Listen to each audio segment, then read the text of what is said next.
Good morning, boys and girls. It's a terrific Thursday. And we are going to read today about one of my favorite characters, Pete the Cat. And Pete the Cat is going to the beach. I hope all of you get to go to the beach soon, or maybe you've already been. It's a hot day. We know about hot days in Savannah.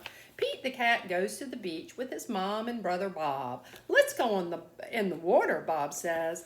Maybe later, says Pete. Uh-oh, is Pete scared of the water? Bob likes to surf. He likes the big waves. It looks like fun. Hot, says Pete. Go in the water, says Mom. Maybe later, said Pete.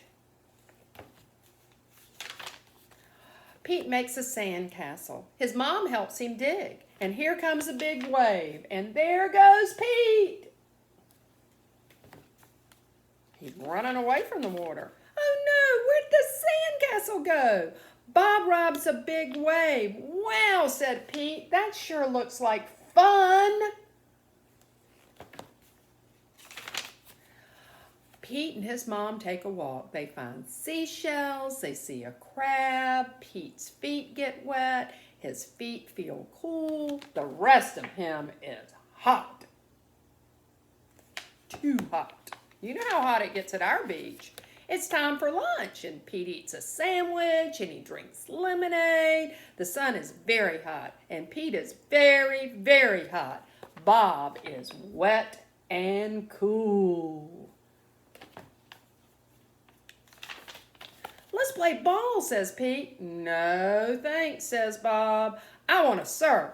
So Pete throws the ball and his mom catches it. He still hadn't been in the water. Let's get our feet wet, says Mom. Well, okay, says Pete. The water is cool, it feels good, and Pete goes deeper. I love going in the water, but I like water I can see through. Bob waves to Pete. I want to show you how to surf, he yells. Pete does not say maybe later. He says, let's do it.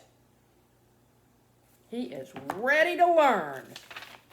Lie on the board, says Bob. So Pete lies on the board. Paddle, says Bob. So Pete paddles out and he waits for a big wave. A big wave is coming. Stand up, says Bob. So Pete stands up. Then Pete falls down. It was a little scary, but it didn't hurt. So we'll try again later, says Bob. Pete wants to try again right now. He is so excited about surfing. Pete lies down again. He paddles out. He waits. Here comes a wave. He stands up. He rides the wave. Good job, says Bob. Pete wants to surf all day. Bob does too. So they take turns because they are good brothers. Pete and Bob rock and roll with the waves. What a great day. They even surf together. How about that? It's okay to be afraid, but it's more fun to surf. He didn't even wipe out again. Isn't that wonderful? Alrighty, now I have another book that some of you have heard before, but it's such a good book. It was a Georgia Book Award winner last year, and it's Not Quite Narwhal, and it's by Jessie Sima. And Not Quite Narwhal, let's find out. Kelp was born in the deep ocean. There's Kelp. Oh, look at the baby. He knew early on that he was different from the other narwhals. His tusk wasn't as long as everyone else's, and he had different tastes in food, and he wasn't a very good swimmer.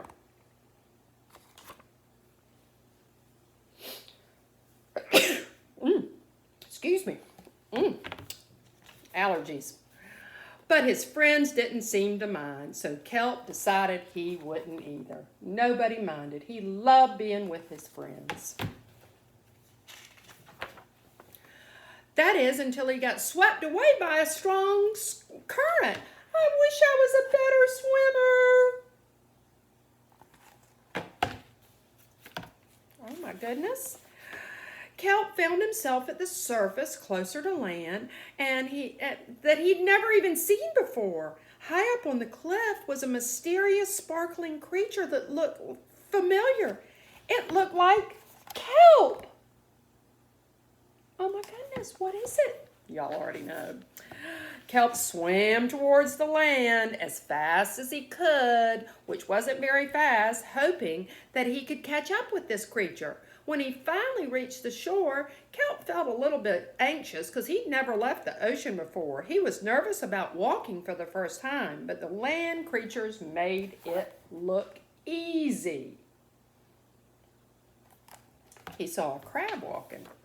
So he tried to walk like the crab. No. He tried to walk like a frog. No. He tried to walk like a turtle, and eventually he got the hang of it. It took him a little while. Everything on land was strange and beautiful, but it was also kind of scary.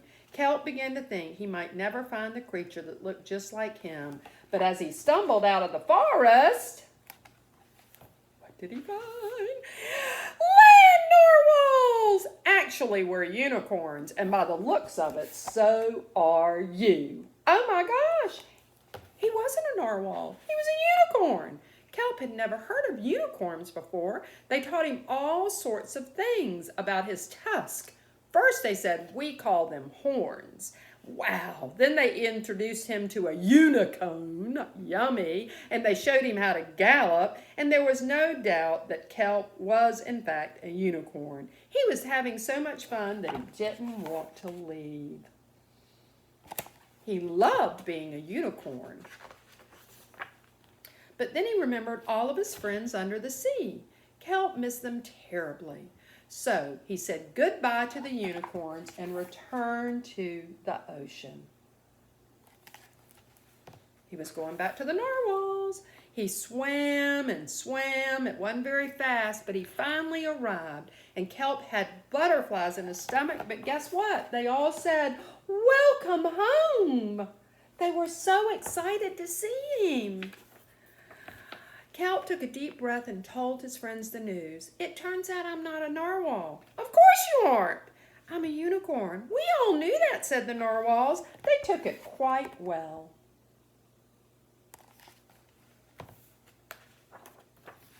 Kelp was happy to be home, but now that he'd experienced life on land with the unicorns, he couldn't seem to forget.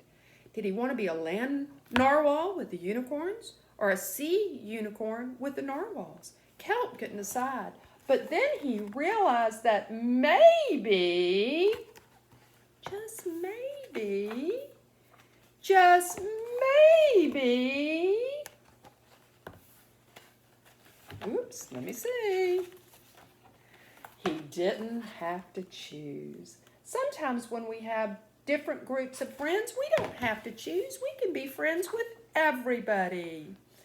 And then at the very end, he meets a rhinoceros, and the rhinoceros says, I'm a unicorn. And Kelp says, he has to give him the news. He's not a unicorn, he's a rhinoceros. Listen, y'all have a great day. Tomorrow is my last story. I have enjoyed this so much. I am looking forward to seeing you when y'all bring all your stuff back, if you're some of the people who have to bring their stuff back to school. And I am looking forward to seeing you all very, very soon. If you're in pre-K and kindergarten, I hope that I'm going to see you really, really soon. Take care.